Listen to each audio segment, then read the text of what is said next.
So, of course, we have a wonderful opportunity today to hold a mirror up and look at ourselves. I know we're wanting to take the country and the world forward on this Madiba Day, but sometimes we need to look inwards. And I think Nelson Mandela said it best. Leadership is not about being in charge. It is about inspiring others to believe in and achieve something greater than themselves.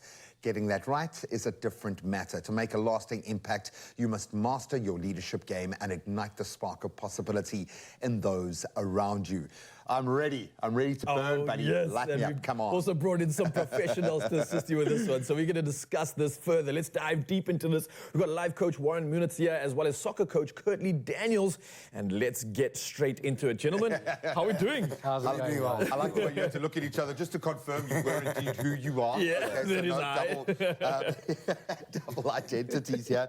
I love the fact that we've got both of you here, so thank you so much for this. Leadership is one of those interesting qualities because we all want it. Not necessarily the responsibility that comes with it. And I think often those two work in the reverse. The responsibility comes, then you grow into that leadership role. But maybe we can start with you, Warren. What does leadership mean to you?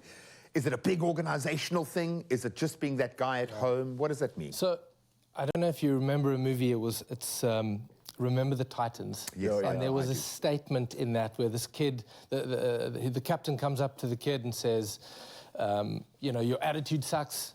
And he turns around and he says, attitude reflects leadership, Captain. Oof. And that really stuck with me, I mean, even to today. So, and for me, leadership is about waking up. It's about taking responsibility. It's about it's getting on that journey of knowing who you are, know thyself. Yeah. You know, and that requires self-awareness. Yeah.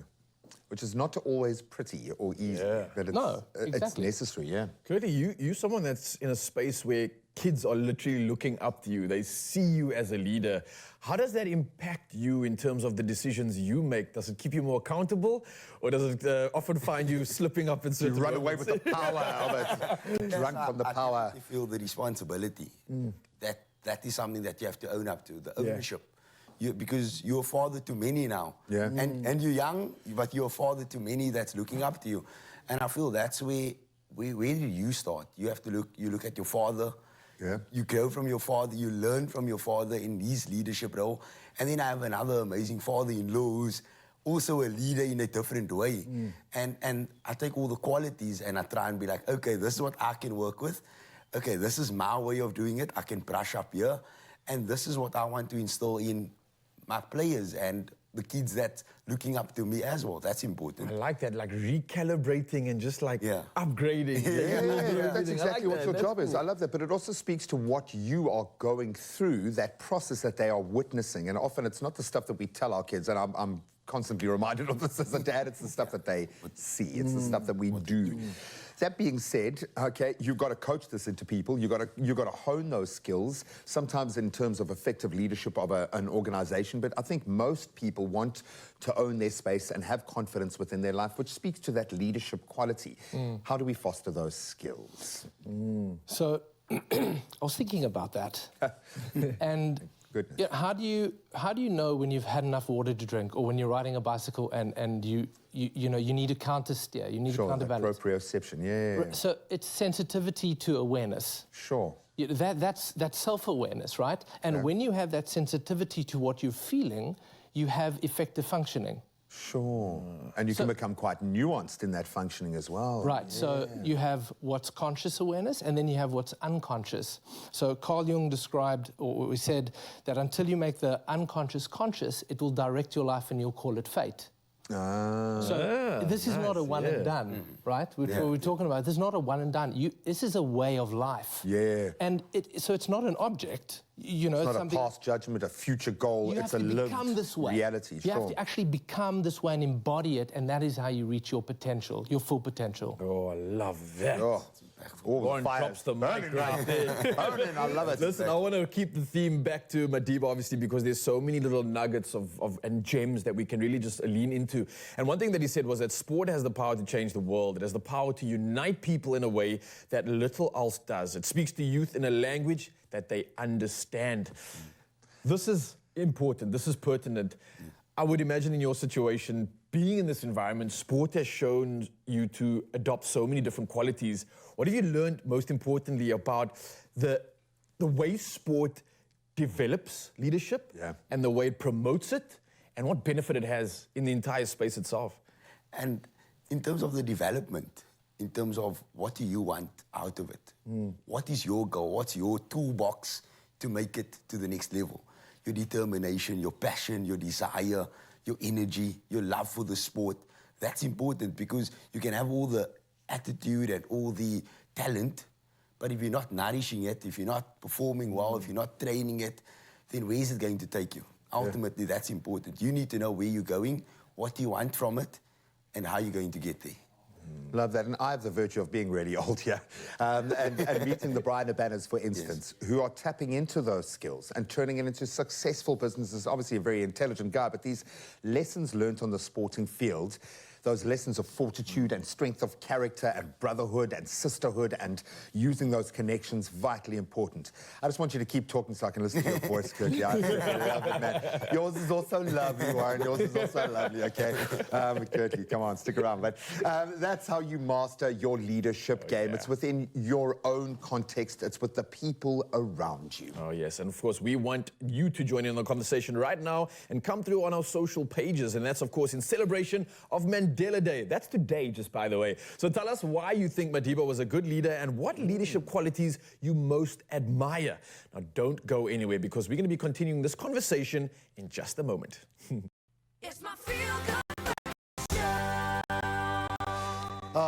It's been an amazing and quite a thought-provoking show, which is exactly what we want. So welcome back. Thanks for diving right back in. We are honed in on leadership right now. And I like this description. It is a garden. It requires nurturing to flourish and inspires growth in others. By mastering our leadership game, we are able to cultivate positive change. And boy, don't we need that now. Yes, indeed. Now, someone who leads us into positive change is none other than Tata Madiba. Now, this is something that is definitely getting us inspired. So let's take a look at this before we dive into some more conversation. We understand it still that there is no easy road to freedom. We know it well that none of us acting alone can achieve success. We must therefore act together as a united people for national reconciliation, for nation building, for the birth of a new world. Let there be justice for all. Let there be peace for all. The sun shall never set on so glorious a human achievement. Let freedom reign. Let freedom reign. I think there was something that I've loved, and I think Madiba would stand up in today's Andrew Tate nonsense-driven world because he was strong. You kind of got a sense that you could push him back down. When he got back up, it wasn't a sign of weakness or subservience. It was an aggressive act of defiance. Almost so much of what he said had that kind of feeling. Does a leader need to be that, to follow through, to see it done, to get this job done? Do we need that kind of leadership again to say, I don't care what you want, I'm going to get us to that line? Where does the strength in a leader need to be kind of defined? You know, when you look at Madiba, and you got to realize that the man was on this path of self-realization.